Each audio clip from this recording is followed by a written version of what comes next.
पाठः हास्य बाल कवि सम्मेलनम. So guys, today I am going to explain you class 7 Sanskrit NCERT 4th chapter. Okay, so let's start.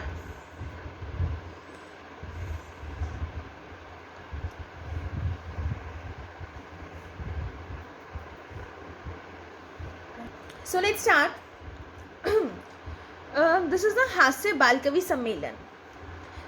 विविध वेशभूषा धारण चत्वारः बालकव मंजस्य उपरि उपविष्टा सन्ति. अधः श्रोतारः हास्यकविता श्रवणाय उत्सुकः सन्ति, कोलाहलं च कुर्वन्ति.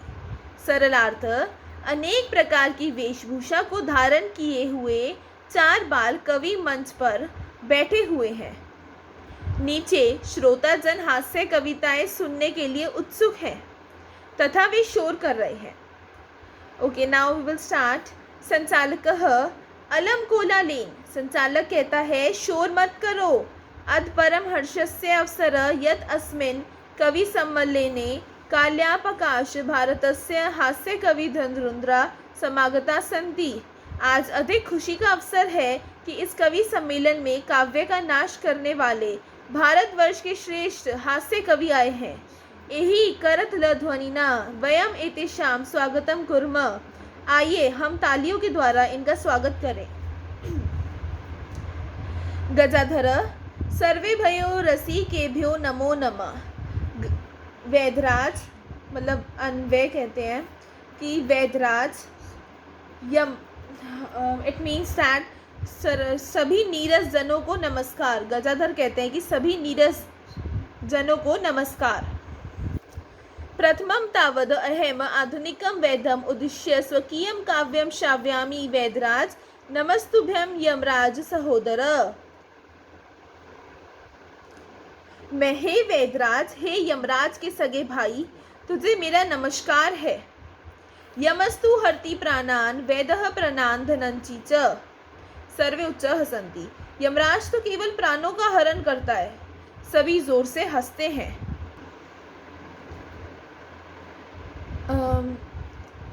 तो उसके बाद क्या होता है कि कालांतक कहता है अरे वैधास्तु सर्वत्र परंतु न ते मादृशा कुशलाः जनसंख्या निवारणे. कि कालांतकः अरे वैद तो सब जगह हैं परंतु जनसंख्या को कम करने में मेरे जैसे कुशल नहीं है. ममापि काव्यमिति शन्वते चितां प्रज्वलितां दृष्ट्वा वैद्यो विस्मयागात्. आज आप मेरी है कविता भी सुनिए. कोई वैद्य जलती हुई चिता को देखकर आश्चर्य को प्राप्त हुआ. वह सोचने लगा मीन्स कि ना तो मैं वहाँ पर गया और ना मेरा कोई भाई मीन्स यमराज. फिर यह किसके हाथों की कला है. सभी फिर से हंसते हैं. तुंदिलः तुंदस्य ऊपरी हस्तम आर्वत्य न. तुंदिला पेट पर हाथ फेरते हुए मैं पेटू हूँ. ममापि इदम काव्य श्यूताम जीवने धारिताम चा परानम प्राप्य दुर्बुद्धे माँ शरीरे दया कुरु. अरे मेरी भी यह कविता सुनाए और जीवन में अपनाइए. धारण करें मीन्स अपनाने का मीन्स. हे मूर्ख, पराये अन्न को प्राप्त करके शरीर पर दया मत कर, क्योंकि इस संसार में पराया अन्न दुर्लभ है तथा शरीर तो बार बार होते रहते हैं. परानम दुर्लभ लोके शरीरानी पुनः पुनः. सब पुनः जोर से हंसते हैं. चार्वाकः आम आम हाँ हाँ. शरीरस्य पोषणम सर्वथा उचितमेव. शरीर का पोषण सभी प्रकार से उचित ही है. यदि धनम नास्ति तदा ऋणम कथ प्राप्यति. पौष्टिक पदार्थ एव भोक्तव्य. यदि धन नहीं है तो ऋण लेकर भी पौष्टिक पदार्थों का भोग करना ही चाहिए. तथा कथयति चार्वाकः यावज्जीतः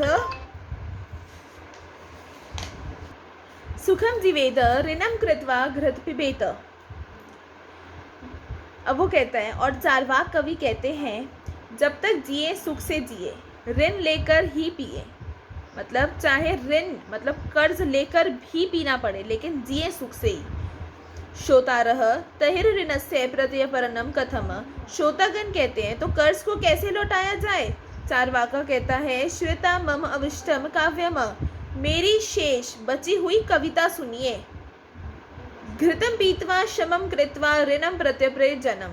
घी पीकर परिश्रम करके लोगों का कर्ज उतार दें। तो शोतारह मीन्स शोतारह कहते हैं नाउ काव्य पाठश्वनेन उत्प्रेरित एक बालकोपी आशु कविता रचयन्ति हास्यपूर्वक न श्राव्यति। कि काव्य पाठ के सुनने से प्रेरित होकर एक बालक भी आशु कविता की रचना करता है और हंसी के साथ सुनाता है। बालक श्रूयताम श्रुतो भो ममापि काव्यम।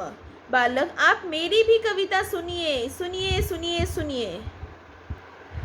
गजाधरम कवि चैव तुंदिलम भोजलोलुपम कालांतकम तथा वेदम चार्वाकम च नमाम्यहम्। काव्ये श्राव्यत्वा हा हा हा इति कृत्वा हसति अन्ये चापि हसन्ति सर्वे गृहं गच्छन्ति। सरलार्थ ये है इसका कि मैं गजाधर कवि तुंदिलम च एव भोज्य लोलुपम कालांतकम तथा वेद को और चार्वाक को प्रणाम करता हूँ। काव्य को सुनाकर हा हा करके बालक हंसता है और दूसरे भी हंसते हैं और बाहर निकलकर सभी अपने अपने घर जाते हैं। So guys, with this only your chapter is completed and the explanation is completed.